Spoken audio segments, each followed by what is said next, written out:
بسم الله الرحمن الرحيم. السلام عليكم ورحمة الله وبركاته. الحمد لله رب العالمين. الحمد لله حمدا يوافي نعمه ويكافئ مزيده. لك الحمد يا ربنا كما ينبغي لجلال وجهك الكريم وعظيم سلطانك القديم. أشهد أن لا إله إلا الله وحده لا شريك له، وأشهد أن سيدنا محمدا عبد الله ورسوله. اللهم صل وسلم وبارك على عبدك ورسولك النبي الأمي سيدنا محمد وعلى آله وأزواجه وذريته وصحابته والتابعين ومن تبعهم بإحسان إلى يوم الدين. أما بعد، فاللهم بك أصبحنا وبك أمسينا وبك نحيا وبك نموت وإليك النشور. أصبحنا على فطرة الإسلام وعلى كلمة الإخلاص وعلى دين نبينا محمد صلى الله عليه وسلم وعلى ملة أبينا إبراهيم حنيفا مسلما وما كان من المشركين. رضينا بالله ربا وبالإسلام دينا وبمحمد صلى الله عليه وسلم نبيا ورسولا. اللهم إنا نسألك علما نافعا ورزقا طيبا وعملا صالحا متقبلا.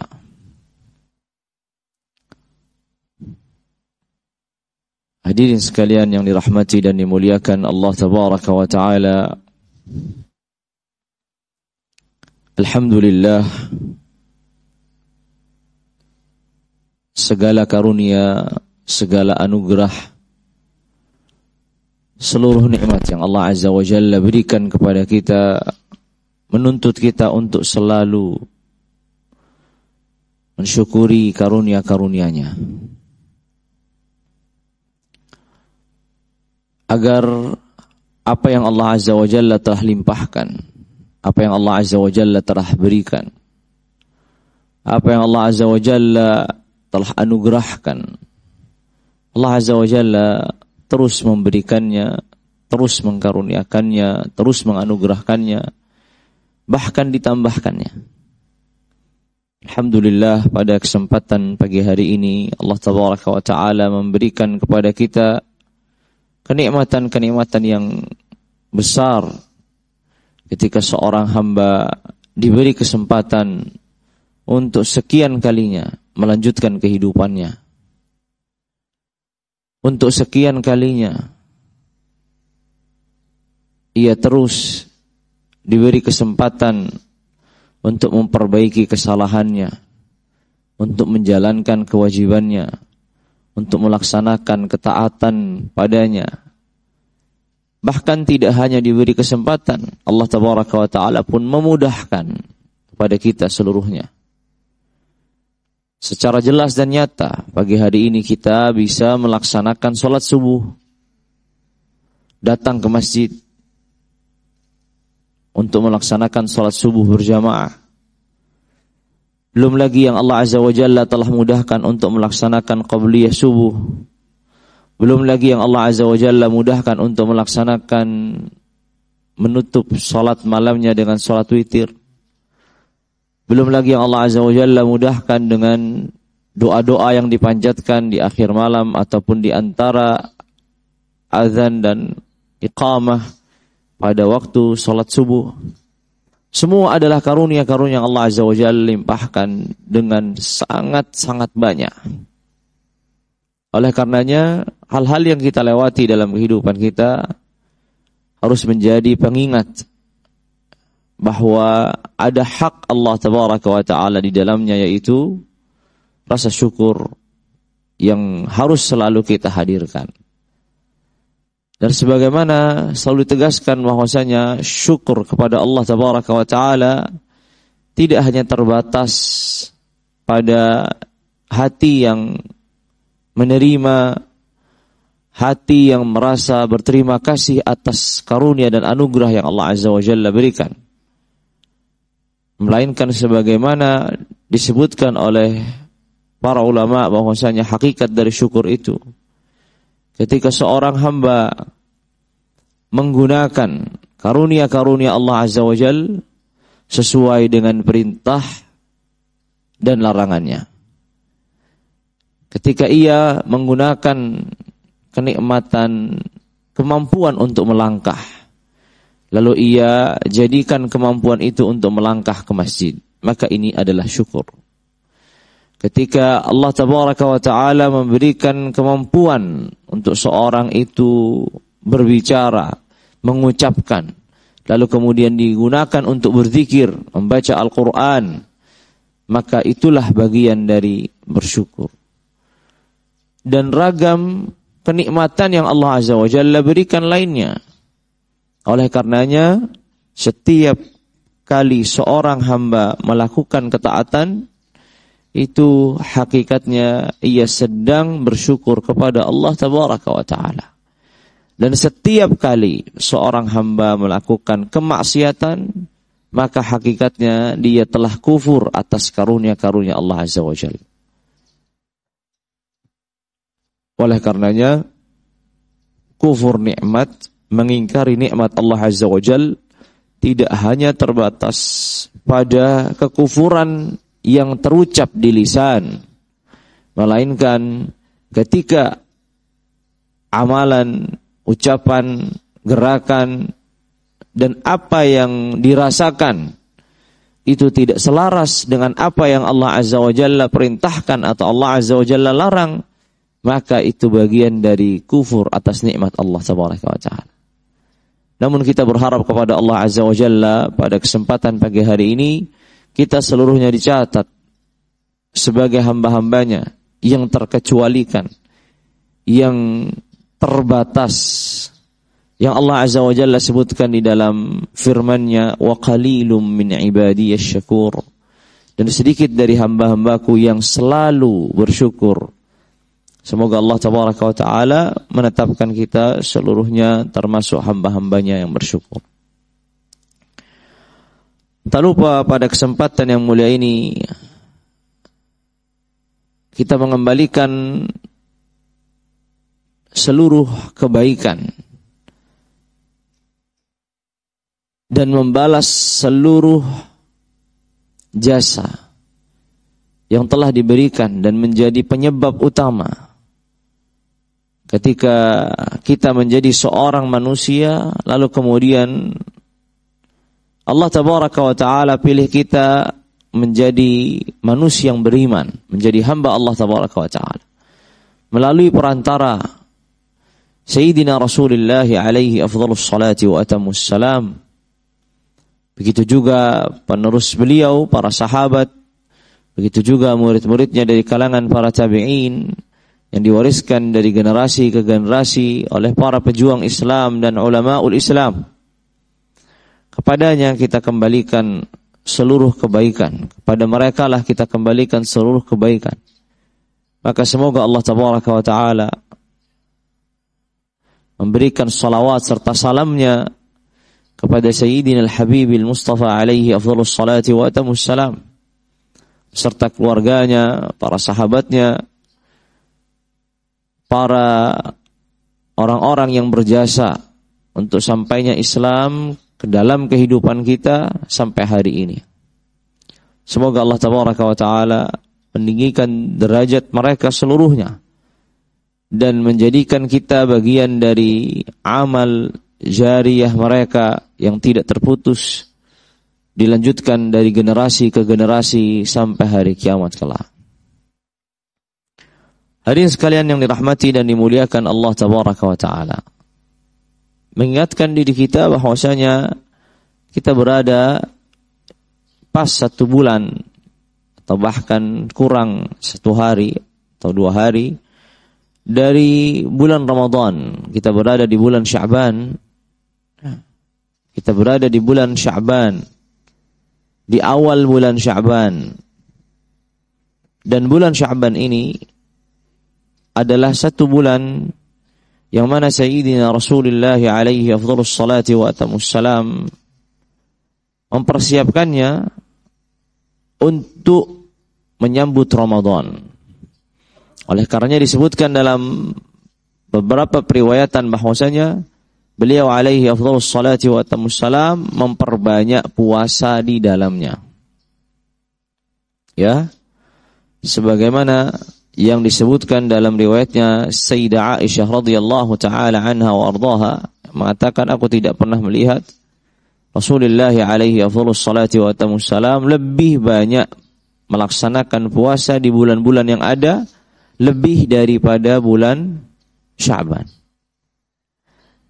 Maka para ulama rahimallahul jami' mengatakan bahwasanya inilah bentuk usaha dan upaya untuk mempersiapkan puasa yang jauh lebih mulia, puasa yang jelas ketentuan wajibnya, yaitu puasa Ramadan, tapi dipersiapkannya dari bulan Sya'ban. Ya. Makanya Rasulullah alaihi afdhalus salatu wa atammus salam ketika ditanya mengapa beliau memperbanyak puasa di bulan Sya'ban, beliau mengatakan itu adalah bulan di mana banyak manusia terlewatkan atau terlalaikan darinya. Kenapa Sya'ban ini disebut bulan di mana manusia banyak terlalaikan darinya? Sayyidina Rasulullah alaihi afdhalus salatu wa atammus salam sedang menghikayatkan realita yang dihadapinya pada masanya, yaitu bulan Sya'ban itu didahului dengan bulan Rajab. Dan bulan Rajab di dalam tradisi orang-orang Arab terdahulu yang kemudian juga diserap dalam Islam dan sudah mendarah daging dalam benak para sahabat-sahabat Sayyidina Rasulullah alaihi afdhalus salati wa atammus salam wa radhiyallahu 'anil sahabati ajma'in, bahwa bulan Rajab adalah bulan yang agung, bulan yang mulia. Sehingga mereka tidak terlalaikan di dalamnya. Mereka bersungguh-sungguh di dalamnya.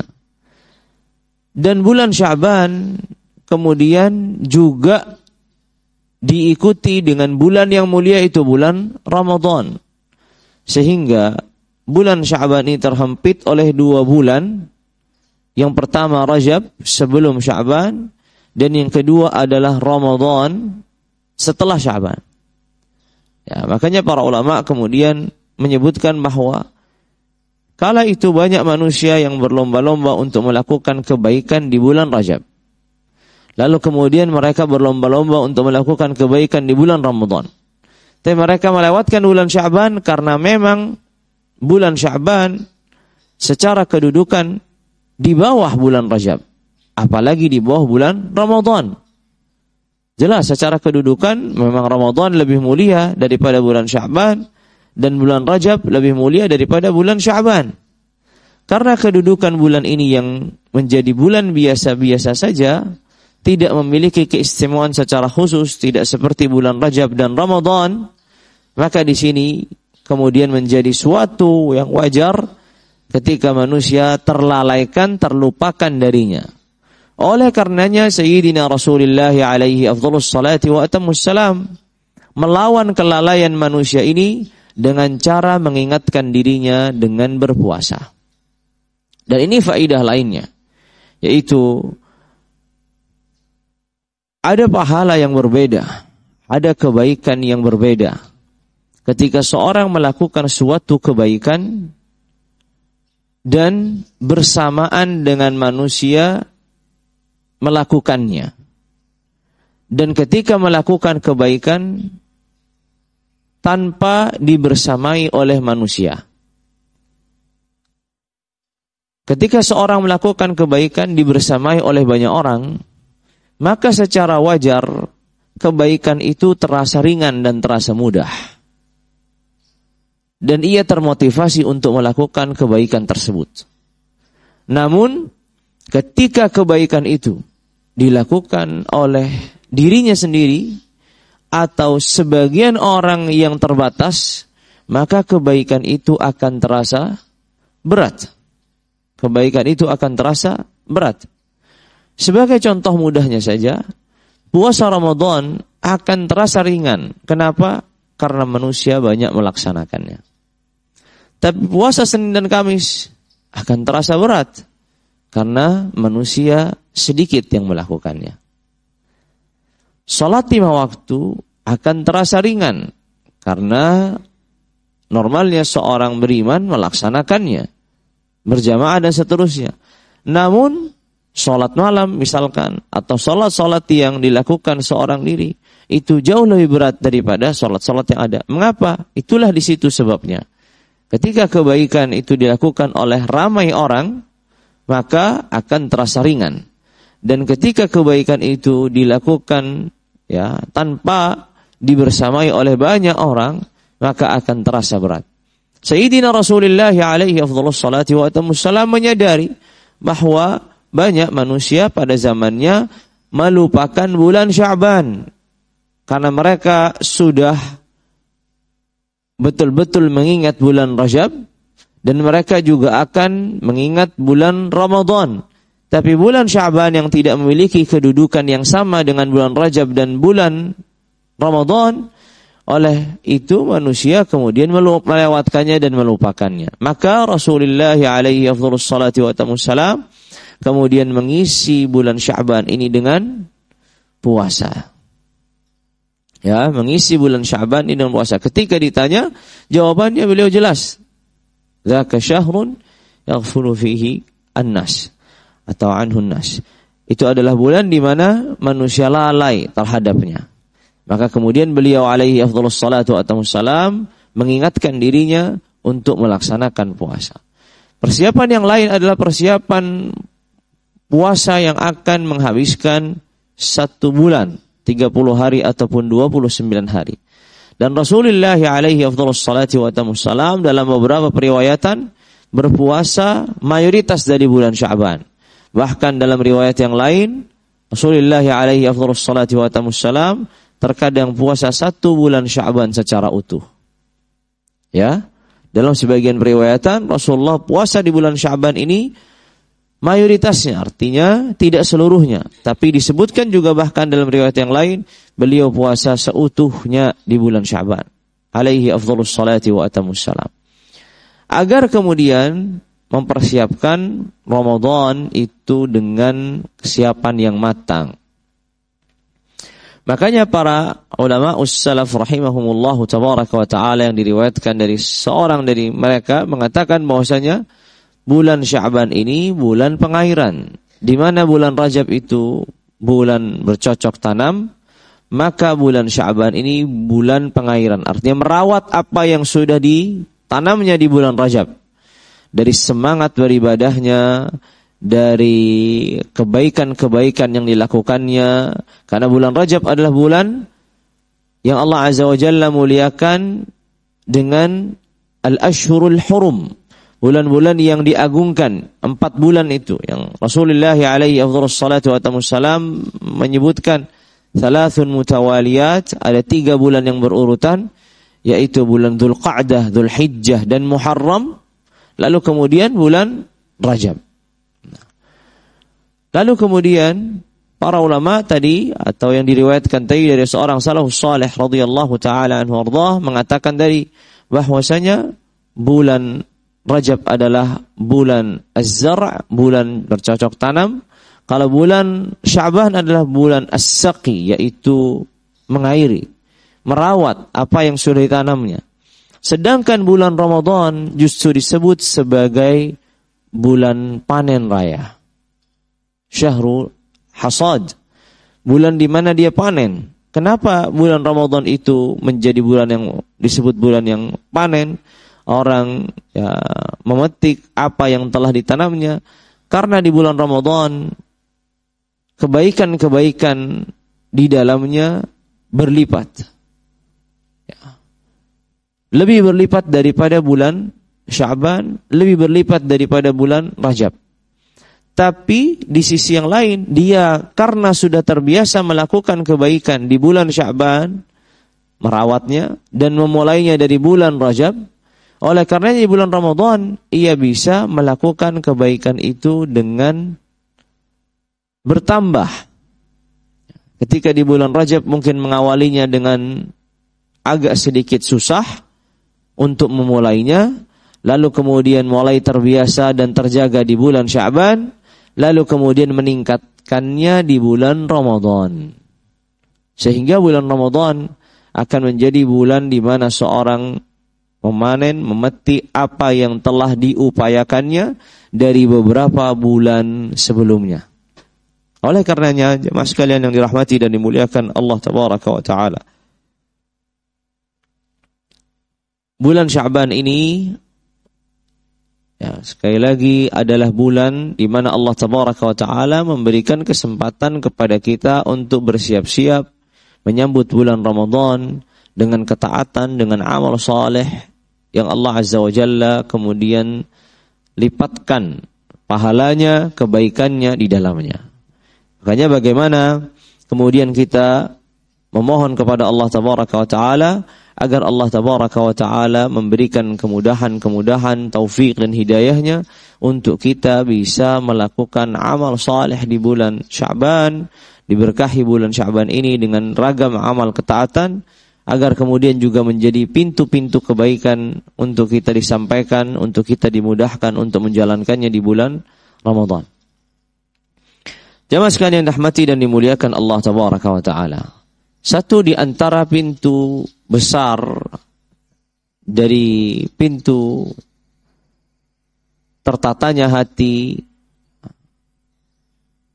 dan yang disebut dengan para ulama sebagai tazkiyatun nafs, ya, tersucikannya jiwa, adalah pintu puasa.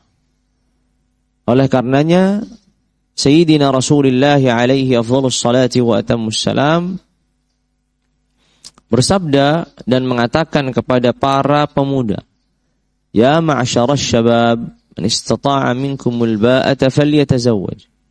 Wa man lam yastati' fa 'alaihi bis-shaumi fa innahu lahu wija'." Wahai kalangan anak muda, siapapun yang sudah mampu untuk menikah, maka menikahlah. Dan siapapun yang belum mampu, maka fa'alaihi bis-shaum, maka hendaklah ia menjaga puasanya. Fa innahu lahu wija', karena puasa ini bisa menekan syahwatnya. Itu tafsirnya secara mudahnya demikian. Oleh karenanya para ulama menyebutkan bahwasanya puasa ini memang salah satu pintu besar seorang hamba itu jiwanya menjadi tunduk dan jinak.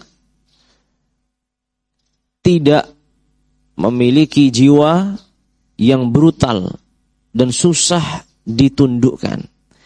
Karena ketika seorang itu melazimi puasa, maka akan melemahkan seluruh yang berkaitan dengan nafsunya. Dengan catatan yang disebutkan oleh Imam Ibnu Hajar rahimahullahu tabaraka wa ta'ala ketika menjelaskan tentang hadis ini, bahwasanya puasa itu akan melemahkan syahwatnya seorang hamba ketika ia melaziminya. Artinya ketika ia terus-menerus menjalaninya. Tidak sekali puasa kemudian tidak puasa lagi. Karena para ulama menyebutkan justru puasa itu seringkali menguatkan syahwat seseorang. Ketika puasa itu dilakukannya sesekali atau dari hari ke hari yang tidak dirutinkan. Makanya sabda Rasulullah alaihi afdhalus salati wa atammus salam apa? Fa'alaihi bis-shaum. Maka hendaknya dengan berpuasa. Ya. Disinilah kemudian para ulama menyebutkan apabila puasa itu dilakukannya sesekali justru akan menimbulkan syahwat. Lalu bagaimana dengan hadis ini? Maka dijawab maksud dari hadis ini adalah Rasulullah alaihi afdhalus salati wa atammus salam memerintahkan kepada mereka muda yang belum bisa menjalankan menikah atau pernikahan untuk melazimi puasa. Artinya terus menerus. Sehingga Sayyidah Aisyah radhiyallahu taala anha wa ardhaha setelah ditinggal wafat oleh suaminya, yaitu Sayyidi Rasulullah alaihi afdhalus salati wa atammus salam, memilih untuk terus-menerus berpuasa, yang disebut oleh para ulama sebagai shaumud dahr.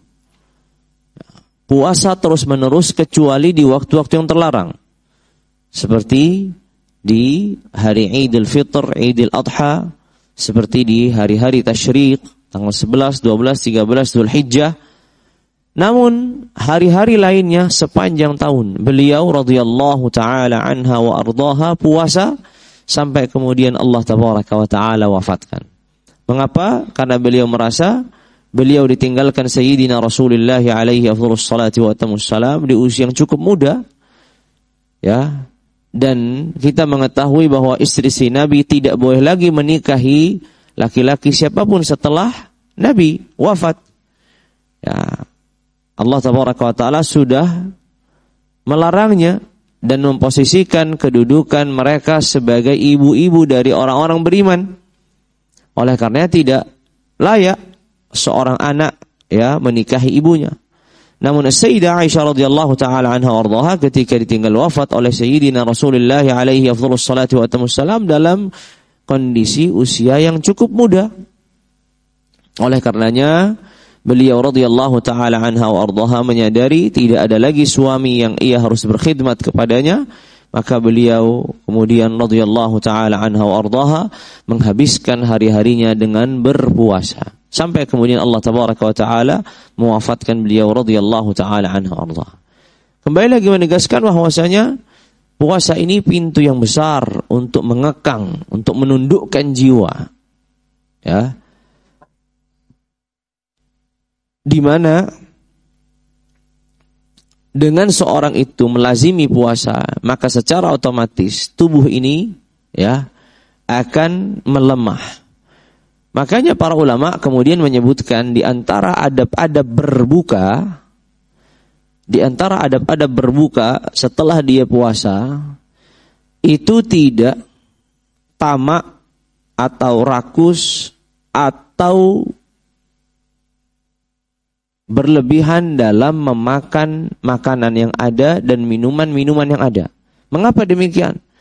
Karena dengan cara itu apabila dia makan dengan makanan yang berlebihan, minum dengan minum yang berlebihan, itu artinya pesan dari ibadah puasa itu tidak tersampaikan dengan baik. Yang tadinya puasa itu untuk mengosongkan perutnya, untuk mengurangi berbagai macam penyakit dalam dirinya, kemudian tiba-tiba ketika berbuka, ia seperti orang yang mengqadha, mengganti seluruh kesempatannya yang tidak diberikan karena dia sedang berpuasa di waktu berbukanya.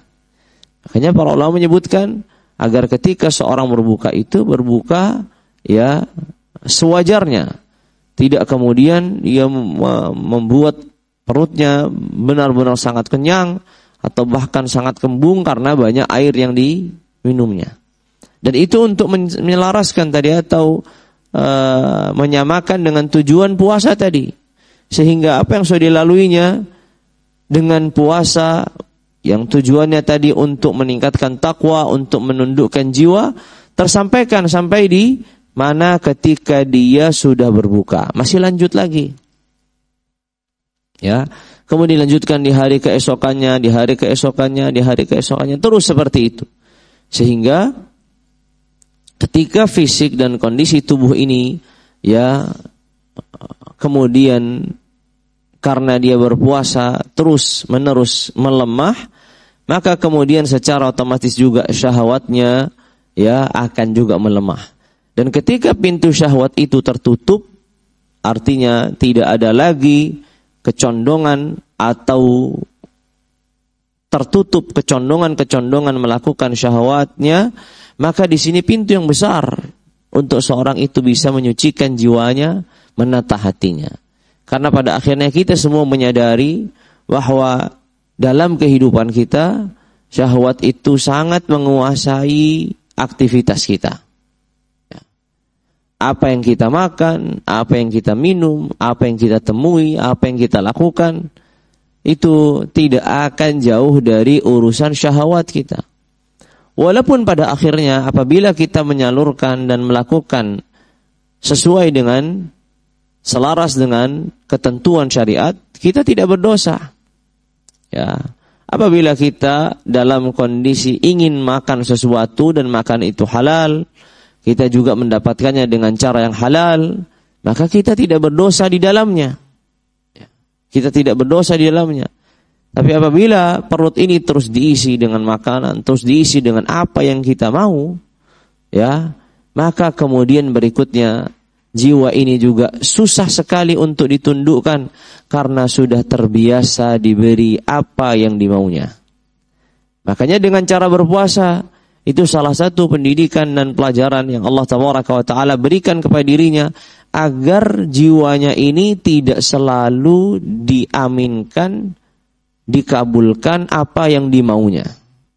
Ketika kemudian dia lapar, dia puasa, maka secara otomatis dia tidak akan makan karena bisa membatalkan puasanya. Ya.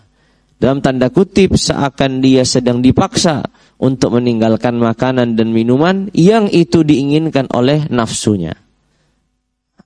Makanya ketika orang berpuasa itu sedang belajar untuk menahan dirinya dari hal-hal yang diinginkannya. Karena tidak semua yang diinginkan oleh diri kita ini kemudian kita membiasakan untuk mengiyakannya.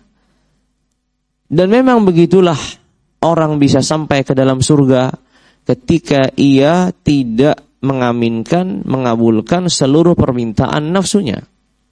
Makanya surga diciptakan Allah Tabaraka wa Ta'ala dengan ragam anugerah dan karunia dan keistimewaan di dalamnya, namun dikelilingi dengan al-makarih. Huffatil jannatu bil makarih. Dikelilingi dengan hal-hal yang tidak enak, yang tidak selaras, yang tidak sesuai dengan nafsu, dengan syahwatnya. Kalau kita melihat seluruh ketaatan, hampir seluruh ketaatan, ya, atau mayoritas ketaatan itu tidak sesuai dengan yang diinginkan nafsu seseorang. Salat subuh disyariatkan di penghujung malam, di mana seorang sedang pulas-pulasnya tidur. Tiba-tiba kita harus bangun dan melaksanakan salat subuh. Begitu juga salat-salat lainnya. Ya. Maunya seorang hamba, ia menjalani hidup itu tanpa ada beban-beban dan tanggung jawab syariat. Tapi Allah Tabaraka wa Ta'ala lakukan itu untuk mendidik, untuk menata, untuk menundukkan jiwanya, ya, untuk mengekang dirinya. Ya. Makanya kemudian balasannya surga Allah Tabaraka wa Ta'ala. Dan ini perkara yang tidak mudah. Oleh karenanya kalau kita merenungi ketaatan-ketaatan yang Allah Azza wa Jalla syariatkan, hakikatnya semuanya itu adalah cara Allah Tabaraka wa Ta'ala membantu kita untuk mengekang, untuk menundukkan jiwa kita, menata hati kita. Di saat kita sedang memiliki kesibukan yang beragam, tiba-tiba datang azan, kita dipanggil hayya 'alas salati, hayya 'alal falah. Kita melaksanakannya. Di saat kita sedang puncak menikmati berbagai macam makanan, hidangan, minuman, tiba-tiba datang firman Allah Tabaraka wa Ta'ala, ya ayyuhalladzina amanu kutiba alaikumus shiyamu kama kutiba 'alal ladzina min qablikum la'allakum tattaqun. Di saat seorang sedang menikmati berbagai macam harta yang dimilikinya, tiba-tiba Allah Tabaraka wa Ta'ala memerintahkannya untuk mengeluarkan sebagian hartanya sebagai kewajiban zakatnya. Dan terus demikian. Ya, untuk mengajarinya bahwasanya segala sesuatu yang dinikmatinya, yang diinginkannya itu ada hak-hak Allah Tabaraka wa Ta'ala. Kemudian hak-hak Allah ini cara Allah Tabaraka wa Ta'ala untuk mendidiknya, untuk mengarahkannya, untuk menata hatinya, nundukkan jiwanya. Makanya kalau kita menyadari itu, maka subhanallah, kita menjalankan sholat itu bukan sebagai suatu beban, tapi menjalankan sholat itu sebagai karunia. Kita menjalankan puasa itu tidak lagi sebagai suatu yang memberatkan. Tapi menjalankan puasa itu sebagai karunia. Karena kita tahu nafsu kita yang begitu bias, yang begitu luar biasa, tidak ada yang mampu mengekangnya, menundukkannya, kecuali cara Allah Tabaraka wa Ta'ala mengajarkannya kepada kita. Maka dengan kita melazimi puasa, dengan kita melazimi ketaatan-ketaatan yang lainnya, maka alhamdulillah kita bisa kemudian sedikit demi sedikit untuk mengekang nafsu kita. Sebagaimana juga jamaah sekalian rahmati dan dimuliakan Allah Tabaraka wa Ta'ala.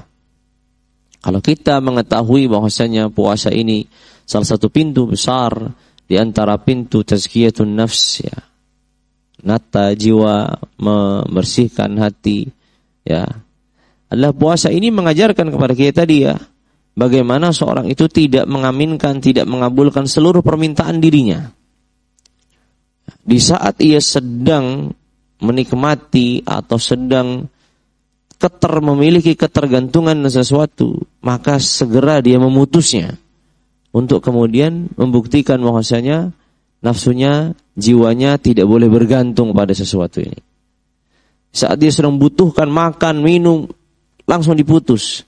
Agar kemudian dia tahu bahwasanya tidak semua yang diinginkan jiwanya ini kemudian dikabulkan. Makanya kita ketahui dalam syariat ini tidak melawan atau menafikan atau menghilangkan syahwat dalam diri kita secara utuhnya. Melainkan syahwat kita ini diarahkan, diatur, agar tidak menjadi liar, agar tidak menjadi brutal, tidak bisa diatur, dan tidak bisa dikekang. Makanya tetap saja ada aturan-aturan syariat di mana kita boleh menyalurkan syahwat kita. Seorang misalkan membutuhkan syahwat yang berkaitan dengan seksualitas misalkan, maka syariat menyalurkannya dengan pernikahan. Seorang butuh makan, butuh minum, syariat juga menyalurkannya dengan ketentuan-ketentuan makan dan minum yang halal, mendapatkannya dan seterusnya, tata caranya dan seterusnya. Jadi tidak semuanya berkaitan tentang syahwat itu harus diberantas, harus dihabisi, harus dimusnahkan. Tidak demikian. Tapi bagaimana kemudian syahwatnya seorang beriman itu benar-benar selaras dengan apa yang Allah perintahkan dan apa yang Allah larang. Ketika ia menjalankannya dengan sesuai yang Allah Azza wa Jalla perintahkan dan Allah Azza wa Jalla larang, maka hakikatnya dia sedang tidak mengaminkan seluruh apa yang diminta, yang diinginkan oleh syahwatnya.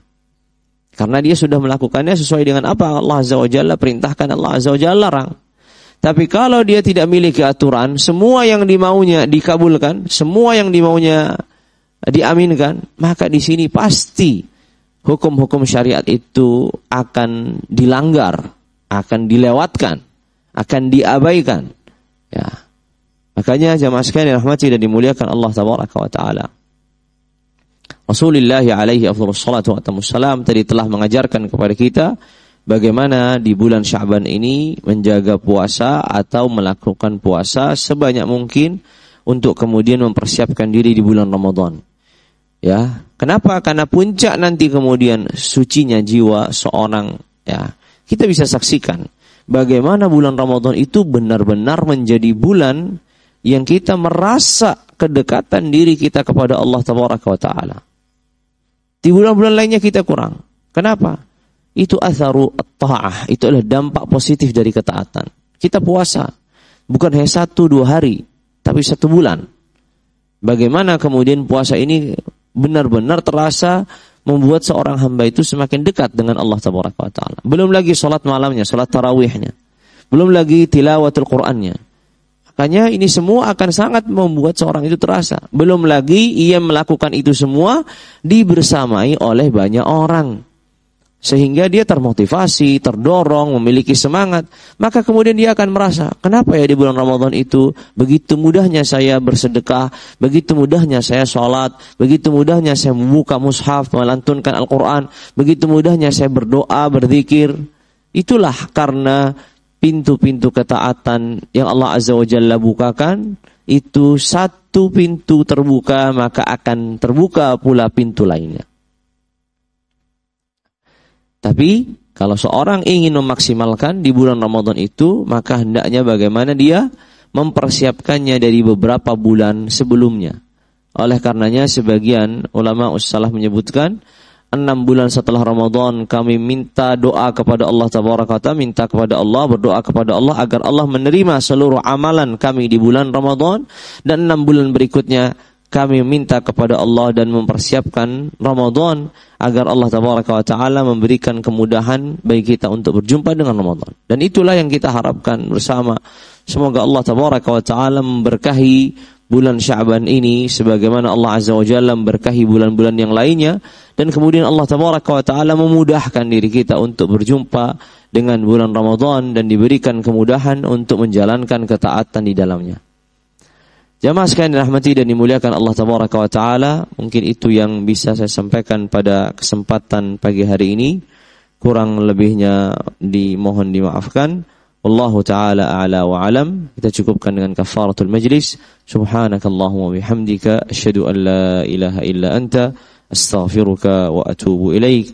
Wassalamu alaikum warahmatullahi wabarakatuh.